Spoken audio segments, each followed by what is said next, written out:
करेंगे। हमारे साथ स्टूडियो में मेहमान मौजूद हैं। आप एक माहिर माशियात हैं और मुख्तलिफ किताबों के मुसन्निफ भी हैं, तज्ज़ियाकार हैं, जनाब एजाज़ अहमद साहब। अस्सलाम वालेकुम, आपको न्यूज़ कैफ़े में खुशामदीद। कैसे हैं आप? बिस्मिल्लाहिर्रहमानिर्रहीम। फ़हीम अब्बास साहब, आपकी टीम और तमाम देखने वालों अस्सलाम वालेकुम। वालेकुम अस्सलाम। तबीयत ठीक है आपकी? माशाअल्लाह। अल्हम्दुलिल्लाह, आपका बहुत शुक्रिया, आपने मुझे मदू किया। क्या बात है, ज़बरदस्त। अल्लाह पास अल्लाह वाले केड़े पासे तुर पे हैं असी, मतलब ये हमारी मईशत जो है ये किस तरफ जा रही है? अच्छा फ़हीम साहब, बात ये है कि किसी भी बीमारी का इलाज करना होता है तो पहले बीमारी का पता होना चाहिए। बिल्कुल सही है। और हमें बड़े फ़ख्र से कहना पड़ता है कि अल्लाह पाक की ज़ात ने पाकिस्तान को बहुत नवाजा हुआ है। नेचुरल सोर्सेज में हम दुनिया में 6-7वें नंबर पे एवरेज आते हैं, तो हमने उन रिसोर्सेज को अवेल ही नहीं किया। अगर हम रिसोर्सेज को अवेल कर लें तो मैं बड़ी ज़िम्मेदारी से आपको स्टेटमेंट देने लगा हूँ कि हम ना सिर्फ अपने कर्ज़ों को उतार सकते हैं, बल्कि हम इस लेवल पे भी आ सकते हैं कि हम दूसरे ममालिक को भी कर्जे दें। लेकिन कंडीशन वही है कि जो रिसोर्सेज अल्लाह पाक की ज़ात ने दिए हैं, हम उसका पोटेंशियल जो है उसको फुली अवेल करें। हमने उसको फुली अवेल ही नहीं किया। तो हम तो ख़जाने के ऊपर, ख़जाने की पेटी है सर, उसके ऊपर बैठे हुए रोटी से परेशान।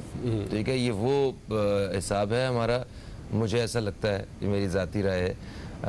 बलूचिस्तान का हम जिक्र करते हैं मिनरल्स के हवाले से और इन सारी चीज़ों के हवाले से, और वहीं के अवाम बेचारे जिस कदर परेशान है, मैं माफ़ी चाहता हूँ, वहाँ पे तालीम से लेके सेहत के मसाइल से लेके पीने के पानी और पता नहीं हर किस्म का तो वहाँ पे मसला है। तो क्या समझते हैं आप कि हम इस, खैर वो तो एक अलग तरफ चले गए हम लोग, जो मौजूदा हुकूमती जो सूरत हाल चल रही है और जो मुल्की मईशत का सारा एक मामला है, ये तरक्की की तरफ वाकई गामजन है या ये सिर्फ अदाद शुमार ही है? जी, इसके लिए मैं थोड़े से स्टैटिस्टिक्स भी शेयर करना चाहूँगा। पहला तो ये कि हमारे जो बैरूनी कर्जे हैं वो इस वक्त तकरीबन कोई 38,000 अरब रुपये हैं। ठीक है। अच्छा। और जबकि हमारी जो मजबूरी पैदावार है वो 47,000 अरब रुपये है। ठीक है। तो हमारे जो कर्जे लिए हुए हैं, कर्ज़ों का जो 87% है उसके अगेंस्ट तो हमने कर्जे लिए हुए हैं। हाँ। तो हमने कर्जे ही इतने ज़्यादा ले लिए हुए हैं कि हमने जो अपना मुल्क चलाना है, वो मुल्क चलाने के लिए जो बाकी हमारे जो गैप है उसके लिए हमें मज़ीद कर्जे लेने पड़ते हैं। ठीक है। तो हम डेफिशिट फाइनेंसिंग की तरफ चले जाते हैं, और जब डेफिशिट फाइनेंसिंग की तरफ चले जाते हैं तो फिर वहीं पे मसाइल पैदा होते हैं। अब जैसे हम कर्जे ले रहे हैं, IMF से कर्जे ले रहे हैं, तो IMF की शराइत भी लेनी पड़ेगी, हमें टैक्सेस भी बढ़ाने पड़ेंगे। टैक्सेस बढ़ाएंगे तो हमारी जो कीमतें हैं वो भी बढ़ेंगी, महंगाई बढ़ेगी। तो महंगाई बढ़ती जाएगी तो ये हम मज़ीद दलदल की तरफ चलते जाएंगे। तो हालांकि एक चीज़ खुशाइंद है कि इस साल हमारी जो मजमूई पैदावार है उसमें इजाफा देखने में आया है, तकरीबन 14.8% इजाफा हुआ है।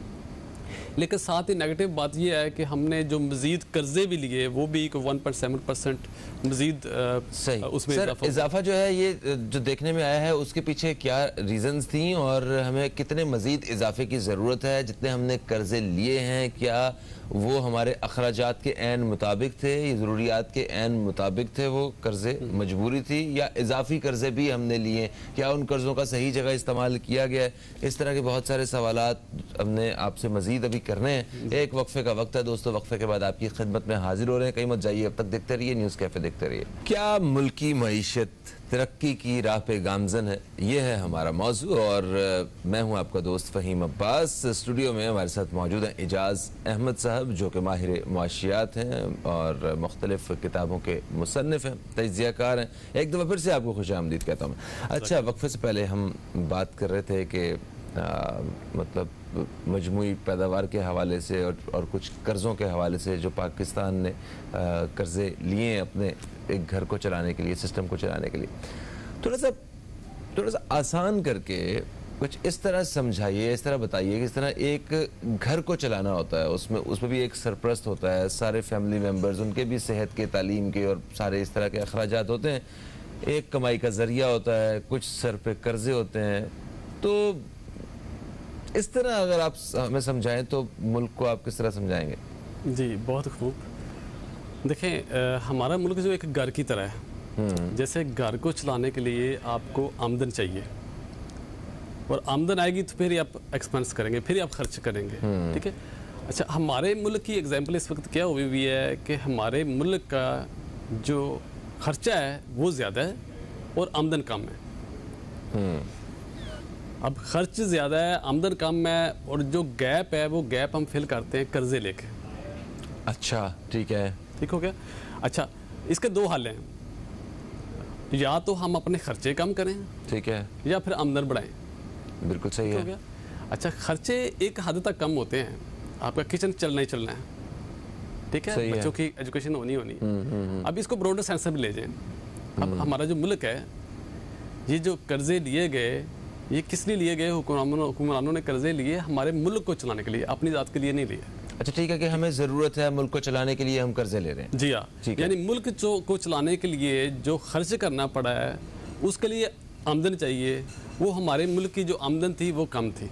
अच्छा, ठीक है, और जितनी आमदन कम थी उसके लिए हमें फिर बाहर से बैरूनी कर्जे लेने पड़े, IMF से कर्जे लेने पड़े। तो आमदन क्यों नहीं है? इस घर के मेंबरान जो हैं वो काम जम कोई नहीं करते क्या? जी, देखिए, यही सबसे बड़ा आलिम है कि जैसे एक घर में कमाने वाले एक और 10 खाने वाले हुए, तो वो घर चलता नजर नहीं आता। हाँ। अब पाकिस्तान में जो आमदन है वो कम क्यों है? अच्छा, पहले तो मैं फ़हीम साहब आपको बताता चलूँ, अल्लाह पाक की ज़ात ने हमें नेचुरल सोर्सेज में बहुत नवाजा है, ठीक है, और हम नेचुरल सोर्सेज में दुनिया में 6 और 7वें नंबर पे हैं, ठीक है। लेकिन अलमिया क्या है, हमने उन रिसोर्सेज को अवेल ही नहीं किया, ठीक है। अब मैं बताऊँ, इकोनॉमी या मईशत को, किसी मुल्क की मईशत को अपलिफ्ट करने के लिए, किसी मुल्क को खुशहाल करने के लिए 2 चीज़ें अहम हैं, ठीक है। 2 चीज़ें अहम क्या हैं? पहले तो उसके मुल्क की पैदावार, मजमूई पैदावार बढ़ाई जाए। अच्छा, ठीक है, ठीक है। दूसरा क्या है? रोज़गार दिया जाए, उसको बढ़ाया जाए। ठीक है। जब तक ये 2 चीज़ें नहीं होएंगी, किसी भी मुल्क की इकोनॉमी अपलिफ्ट नहीं हो सकती है, किसी भी मुल्क में खुशहाली नहीं आ सकती। ये प्री रिक्विजिट्स हैं इकोनॉमी को अपलिफ्ट करने के लिए। अच्छा, इमरान खान साहब ने इस हवाले से बड़े वाज़ेह तौर पे पूरी कौम से खिताब किए हुए हैं कि नौकरियां आएंगी यहाँ पे, और हमें पता है कि नौकरियां जो है वो बहुत बड़ा मसला है, 50 लाख नौकरियां ये लो, और पता नहीं क्या क्या अनाउंस किया हुआ। जब उन्हें असल मसाइल का अंदाज़ा है और फिर भी वो हल की तरफ नहीं आई, तो ऐसी सूरत हाल में क्या कहते हैं? देखिए, मैं आपको बताऊँ कि प्रोडक्टिविटी बढ़नी कैसे है और एम्प्लॉयमेंट आनी कैसे है। इसके पीछे 5 ड्राइवर्स होते हैं। 5 जो हैं वो कैपिटल टाइप्स हैं। पहला कैपिटल फाइनेंशियल कैपिटल, जो पैसा आना है, ठीक है। दूसरा नेचुरल कैपिटल है, जो नेचुरल सोर्स मैंने जिक्र कर दिया, अल्लाह पाक ने बड़ा नवाजा हुआ है, ठीक है। देन प्रोड्यूस्ड, जो हमने खुद प्रोड्यूस किए हुए हैं, इंफ्रास्ट्रक्चर लगाया है, डेवलपमेंट्स किए हैं, टेक्नोलॉजी लेके आए हैं, ठीक है, ठीक है। देन ह्यूमन रिसोर्सेज है, ठीक है, और लास्ट आ जाए सोशल कैपिटल। ये 5 कैपिटल्स हैं, और ये जो 5 कैपिटल्स हैं यही हमारे स्टॉक्स होते हैं। इसी को हमने बिल्ट अप करना है, तो फिर ही हमारी पैदावारी सलाहियत जो बढ़नी है, पैदावार प्रोडक्टिव फिर आनी।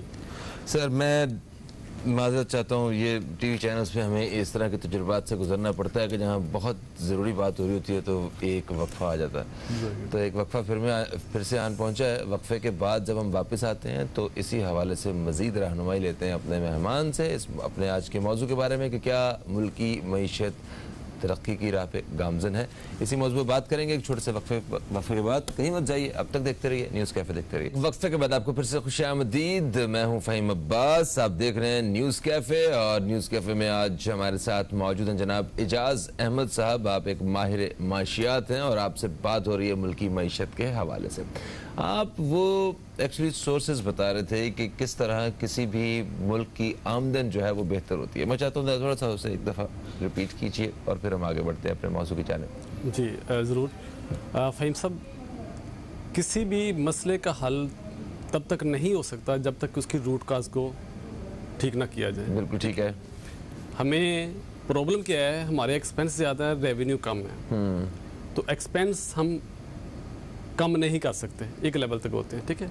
इसका मतलब हमें अपना रेवेन्यू बढ़ाना पड़ेगा, आमदन बढ़ानी पड़ेगी। और आमदन बढ़ाने के लिए मैं आपको एक सलूशन देने लगा हूँ कि हमें अपनी एक्सपोर्ट्स को बढ़ाना पड़ेगा। ओके, ठीक है। एक्सपोर्ट्स रिसेंट भी इस साल भी जो हमारी एक्सपोर्ट की है, जब से पाकिस्तान बढ़ा है, एवर हाई गई है, 25 अरब डॉलर को एक्सीड कर गई है अल्हम्दुलिल्लाह। लेकिन हमारे कंट्री में बहुत पोटेंशियल है।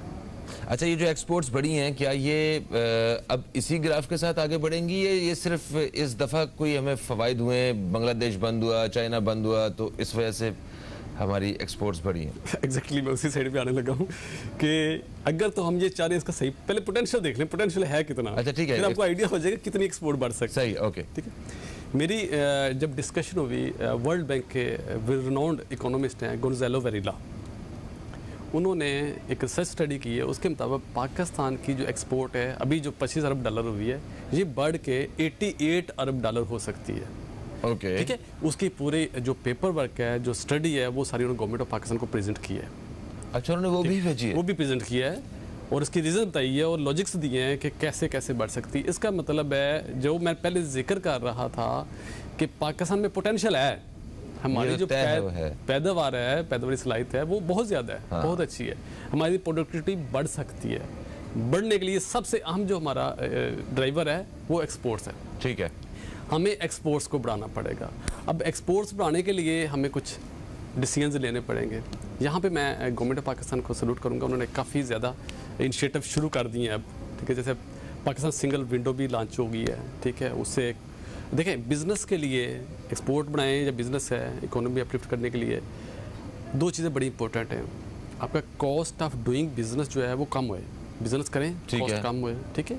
और दूसरा ईज़ ऑफ डूइंग बिजनेस है, आप बिजनेस कर रहे हैं तो आपके लिए आसानी होए, रुकावटें ना होए। तो इसमें गवर्नमेंट ने काफ़ी बिगर्स लेने शुरू कर दिए हैं, लेकिन बहुत सारे डिसीजंस और लेने अभी बाकी हैं। मसलन देखें, अच्छा, मैं माफ़ी चाहता हूँ उस मसलन से पहले, क्योंकि थोड़ा क्लियर करते हुए चलते हैं, आगे बढ़ते हैं।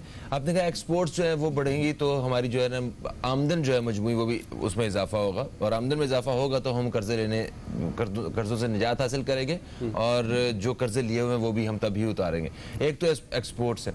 दूसरा, ज़राअत के शोबे में हमारे पास इतनी लैंड है, दुनिया भर में बहुत सारे ममालिक ऐसे हैं जिनके पास इतनी ज़मीन ही नहीं है, ज़रूरी ज़मीन, वो अपनी पूरी खुराक का बंदोबस्त करते हैं, वो बाहर एक्सपोर्ट करते हैं, हमारे अपने ही नहीं पूरी पड़ती। भाई साहब, मैं आपको बताता चलूँ कि जिन कौमों ने तरक्की की है वो वसाइल की वजह से नहीं की, और बड़ी अच्छा बातें हैं। जैसे जापान की एग्जांपल ले लें, दुनिया के वर्ल्ड 3rd बेस्ट इकोनॉमी बन गया है, तो वो तो फ्लोटिंग फैक्ट्री है, रॉ मटेरियल इंपोर्ट करते हैं और फिनिश प्रोडक्ट बनाते हैं, एक्सपोर्ट कर देते हैं।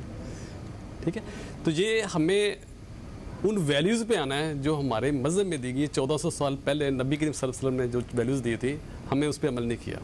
ठीक है। अब मैं आपको एग्जांपल दूँ, चावल जो पाकिस्तान में पैदा होता है वैसी क्वालिटी हमारे हमसाया मुमालिक में पैदा भी नहीं होती।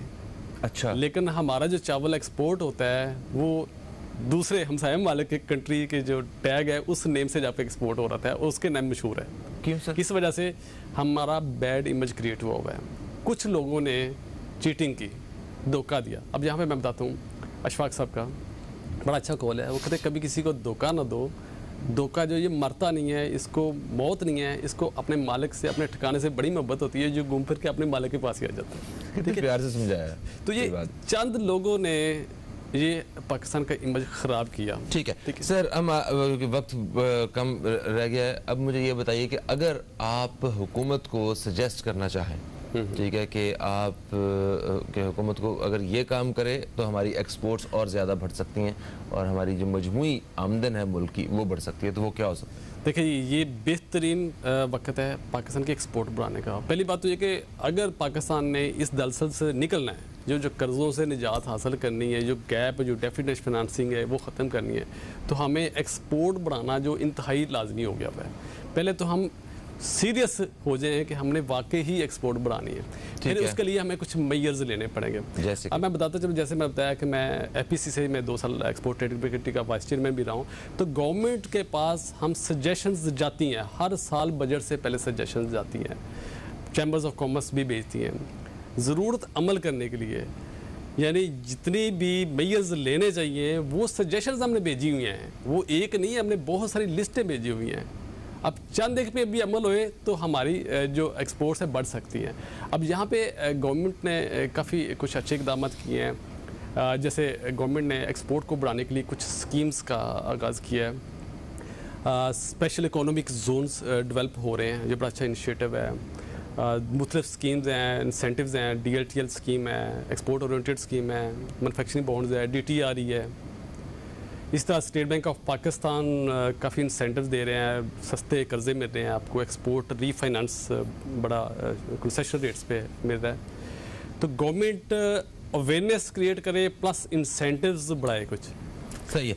अच्छा सर, ये तो हो गया। अब मुझे जाते जाते एक और चीज़ मैं पूछना चाहता हूँ आपसे कि इस वक्त वक्ती तौर पे जो हमारी एक्सपोर्ट्स बढ़ी हुई हैं वो चाइना का बाइकआउट किया हुआ था। बहुत बड़े बड़े ममालिक ने, बांग्लादेश में भी कोविड की सूरत हाल थी, इंडिया में भी, और हम काफ़ी सेफ थे और हम काम धड़ाधड़ किए जा रहे थे। दुनिया को हमारी प्रोडक्ट की ज़रूरत थी, हमने दी और हमने कहा ये देखा इस दफ़ा हमने इतनी सेल की है।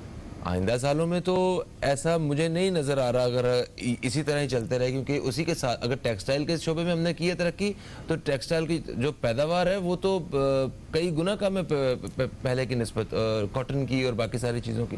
तो हमें हुकूमत को फौरी तौर पर क्या पॉलिसीज़ बनाने की ज़रूरत है जिससे वाकई सहूलत हो, फ़ायदा हो काम करने वाले को?